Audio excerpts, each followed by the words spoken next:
అందరికీ నమస్కారం. నేను మీ కిరా కార్పేని. ఆర్కే రోజా రీసెంట్ గా ఎక్స్ లో పోస్ట్ పెట్టింది. ఆ పోస్ట్ ఇదే, ఒకసారి మీరు చూడండి. ఇదంతా కూడా ఏదైతే నరేంద్ర మోడీ గారు పిలుపునిచ్చారో ఖర్చులు తగ్గించాలి, భారతదేశం ప్రత్యక్షంగా గానీ పరోక్షంగా గానీ ఇబ్బందులు పడబోతుంది ఆయన చెప్పడం, భారతదేశంలో ఉండేటువంటి ప్రతి రాష్ట్రంలో ఉండే జనాలు కూడా దాన్ని ఆలోచించడం, ఖచ్చితంగా దాన్ని అవలంబించడం కూడా జరగబోతా ఉంది.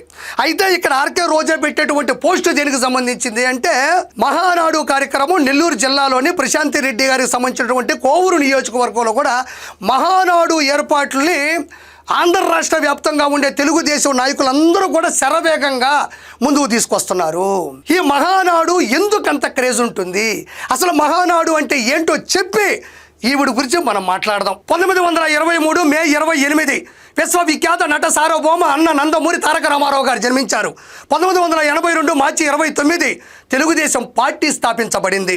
ఆ రోజు నుంచి ఈ రోజు వరకు తెలుగుదేశం పార్టీ ఈరోజు ఈ స్థాయిలో ఉంది అంటే దానికి ప్రాముఖ్యంగా చెప్పుకునే కారణం ఒకటే, తెలుగుదేశం పార్టీ కార్యకర్తలు, తెలుగు దళం. వాళ్ళందరినీ దృష్టిలో పెట్టుకుని తెలుగుదేశం పార్టీ కోసం వాళ్ళు చేసే త్యాగాలు, తెలుగుదేశం పార్టీ కోసం వాళ్ళు వేసేటువంటి అడుగుని ముందు పెట్టుకుని వాళ్ళందరినీ ఒక చోట అనుసంధానం చేసి వాళ్ళ కళ్ళల్లో ఆనందం నింపాలి అని నిండుగా చేసే పండగే మహానాడు కార్యక్రమం. 4 దశాబ్దాల కాలం పాటు ప్రతి ఏటా ఈ పండుగని లక్షలాది మంది తెలుగుదేశం కార్యకర్తలు సభా ప్రాంగణంలో ఉండగా, కోట్లాది మంది కార్యకర్తలు, నాయకులు, శ్రేణులు, వర్గాలు పరోక్షంగా కోట్లాది మంది వీక్షిస్తూ ఉండగా చేసే అంగరంగ వైభవమైనటువంటి పండగే మహానాడు పండగ. మహానాడు కార్యక్రమం అంటే ప్రతి తెలుగుదేశం కార్యకర్తకు ఒక ఆశ కాదు.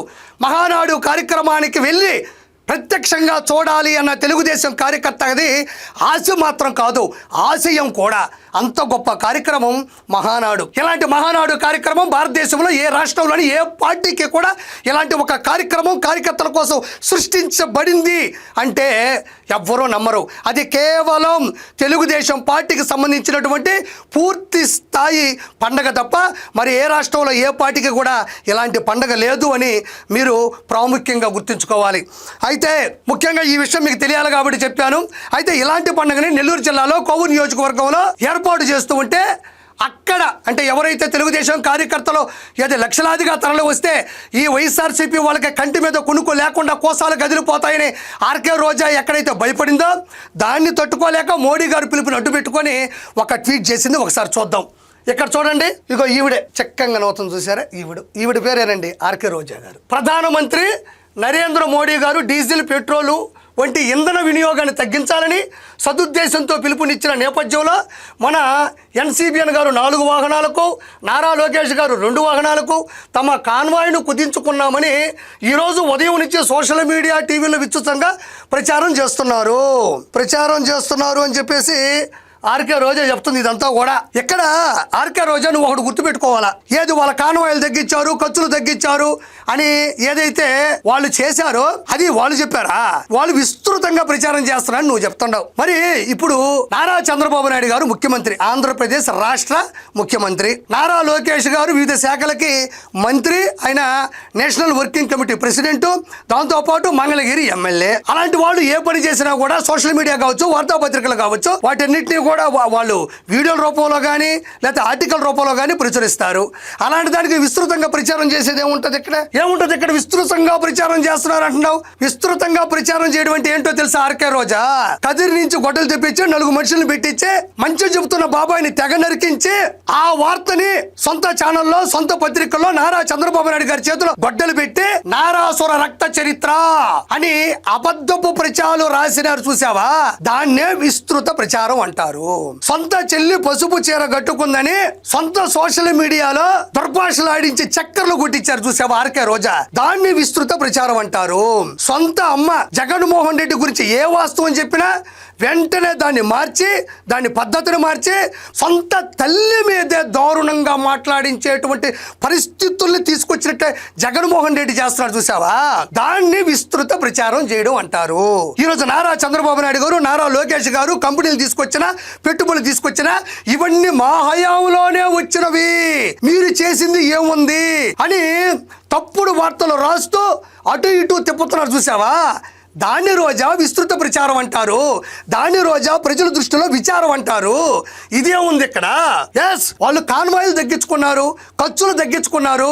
అది జనాలకి తెలియాలి కదా, జనాలు ఇన్స్పిరేషన్ గా తీసుకోవాలి కదా. మరి నువ్వు కారులో పోతున్నా, ఫ్లైట్ లో పోతున్నా, కూర వండుకుంటున్నా, నిద్రపోతున్నా, ఎలా కెమెరా పెట్టుకొని good morning, good evening, happy Sunday అంటే కేవలం నీ గుడ్ మార్నింగ్లు, గుడ్ ఈవినింగ్లు, హ్యాపీ సంక్రాంతిలకు మాత్రం పబ్లిసిటీ కావాలా? నేను చెప్పింది కాదు ఇది. నీ సోషల్ మీడియాలో నీ టిక్ మార్కులో నువ్వు పెట్టిన వీడియోల్లోనే నువ్వు గుడ్ మార్నింగ్లు, సంక్రాంతులు, హ్యాపీ సండేలు, గుడ్ ఈవినింగ్లు చెప్పంగా లేనిది వాళ్ళు కాన్వాయిలు, ఖర్చులు తగ్గించుకుంటారన్నప్పుడు దాన్ని ఇన్స్పిరేషన్ గా జనాలు తీసుకోవడానికి, ఇన్స్పైర్ అవ్వడానికి నాయకుడే ఇలా ఉన్నాడు అంటే మనం ఎలా ఉండాలి, మనం ఎలా ఉండాలని జనాలకి అర్థమయ్యేలా ఉండడానికి ప్రజాస్వామ్యంలో ప్రజల మధ్యన ఇలాంటివి వస్తూ ఉంటాయి. ఆర్కే రోజా వాటిని మనం పాజిటివ్ గా తీసుకోవాలి. అప్పుడెప్పుడు కరోనా టైంలో ఆవకాయలు, మామిడికాయలు తీసుకొని వచ్చి వాటిని 2 భాగాలుగా కొట్టి ఏదో పెట్టావు, ఏదో ఊరగాయ అట్ట పెట్టాలా అన్నావు. ఊరగాయల గురించి నువ్వు చెప్పగలేంది ఊరేగింపుగా వెళ్ళే కాన్వాయిలు పక్కన పెట్టని చెప్పడం తప్పే ఉంది ఆర్కే రోజా. ఎవరో సోషల్ మీడియా వాళ్ళని పెట్టుకున్నావు, వాళ్ళకే పంగా పట్టాలా, ఏది వెయ్యాలో ఏది వేయకూడదో తెలియదు. మేడం ఈ రోజు ఏమేమంటావు అనగానే ఏదో ఒకటి వేసిండి అంటావు, వాళ్ళకి నచ్చింది వేసేస్తారు. కనీసం నువ్వు చదువుకున్నావా? లేదు. ఇక్కడేమో రాశారు, అదన్నా చదువుకోవాలి కదా. ఇక్కడ చూడండి ప్రజలారా, కొంచెం ఆవేశంగా ఉన్నాను, ఏమనుకోబాకండి. అయితే అదే సమయంలో కేవలం రాజకీయ ప్రత్యర్థులైన వైఎస్ జగన్ గారు మరియు వైఎస్ఆర్సీపీ పార్టీపై విమర్శలు చేయడానికి నిర్వహిస్తున్న మహానాడుకు అయ్యే భారీ ఖర్చుల గురించి కూడా ఆలోచించాల్సిన అవసరం ఉంది. అయితే ఆర్కే రోజా చాలా బేసిక్గా రాశావు. అంటే కేవలం జగన్మోహన్ రెడ్డిని తిట్టడానికే ఈరోజు మహానాడు కార్యక్రమం చేస్తున్నారా? జగన్మోహన్ రెడ్డిని ప్రజలే తిడుతున్నారు. 151 నుంచి 5 తీసేసి 2 నిలబెట్టినారు. ఈ రోజు 5 ఎట్టపోయిందా అని అడిగితే ఎట్టపోయిందో తెలియదని పరిస్థితి ఉంది మీకు. అలాంటిది జగన్మోహన్ రెడ్డికి తిట్టించుకోవడం కొత్త కాదు, తిట్లు తినడం కొత్త కాదు. దాని మహానాడు కార్యక్రమం పెట్టి ఏదో 10 మందికి తిట్టించాల్సిన అవసరం లేదు. అది మా యొక్క ఆలోచన కాదు, మా లక్ష్యం కాదు, మా లక్షణం కాదు. జగన్మోహన్ రెడ్డి సొంత చెల్లె తిడుతుంది, సొంత అమ్మ తిడుతుంది, బాబాయ్ కూతురు తిడుతుంది, సొంత వర్గం తిడుతుంది, కార్యకర్తలు తిడుతున్నారు. ఇంకా జగన్మోహన్ రెడ్డిని తిట్టడానికి మహానాడు కార్యక్రమం ఎందుకు? రోజా గారు ఇక్కడ చూడండి, ఖర్చులు తగ్గించుకోవాలా అంటున్నావు. ఈ రోజు నువ్వు ఈవెంట్లు చేస్తున్నావు, షోలు చేస్తున్నావు, సినిమాలు చేస్తున్నావు, చెన్నైకి వెళ్తున్నావు, బెంగళూరుకి వెళ్తున్నావు, హైదరాబాద్కి వెళ్తున్నావు. ఆ షోల్లో, ఈవెంట్లో, సినిమాల్లో ఖచ్చితంగా జనరేటర్లు ఉంటాయి కదా, జనరేటర్లు తగ్గించు, దాంట్లో ఆయిల్ తగ్గించు, ముందు నీ మొహానికి మేకప్ తగ్గించు అని జనాలు అనుకుంటుండగా నేను విన్నా. ప్రామిస్ గా, నా ఉద్దేశం కాదు ఇది. జనరేటర్లు తగ్గించు. ఓన్లీ మహానాడు కార్యక్రమంలో ఉండే జనరేటర్లు ఏముంది, అందులో ఆయిల్ ఏముంది, అందులో వెహికల్స్ ఏముంది? ఈ సమస్య ఆంధ్ర రాష్ట్రానికి సంబంధించింది కాదు, భారతదేశంలో ఉండే అన్ని రాష్ట్రాలకి సంబంధించింది. కాన్వాయిల ఖర్చులు అక్కడ వినియోగించడం, భారీ స్టేజ్లు ఏర్పాట్లు కలిసి ఎంత ఇంధనం, అబ్బో అసలు నీ చదువుకి ఇంధనం అనే పదం రాదు, ఎవరో రాశారంతే. Okay done. ప్రజాధనం ఇంధనం వృధా అవుతుందో లెక్కిస్తే ఆశ్చర్యమే.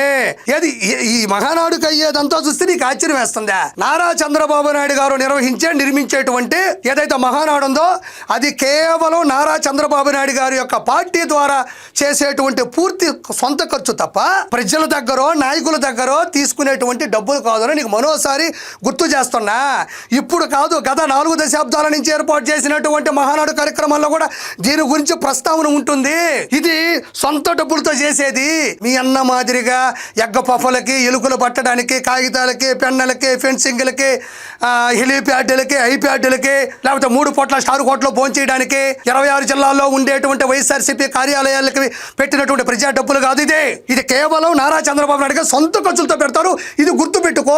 ఈ రోజు ఈవిడ ఇలా మాట్లాడింది, మోడీ గారు పిలుపునిచ్చారు, మరి నారా చంద్రబాబు నాయుడు గారు పట్టించుకోవట్లేదని. అసలు ఇది చూడండి ప్రజలారా, ఇలా చూడండి ప్రజలారా, నారా చంద్రబాబు నాయుడు గారు మోడీ గారు అంటే ఎంత అభిమానమో, మోడీ గారిని ఎంత ప్రేమిస్తారో, ఆయన ఆలోచనని, ఆయన ఆచరణ ఎంత కోరిస్తారో తెలిసిందే. టీడీపీ పార్టీ పండుగ మహానాడు 2026 ఆన్లైన్లో మహానాడు నిర్వహణకు సీఎం చంద్రబాబు నిర్ణయం. పొదుపు చర్యల్లో భాగంగా కీలక నిర్ణయం అంటే ఈ నెల 27, 28 చేస్తామని స్పష్టంగా అఫీషియల్ పేజీలో వచ్చింది.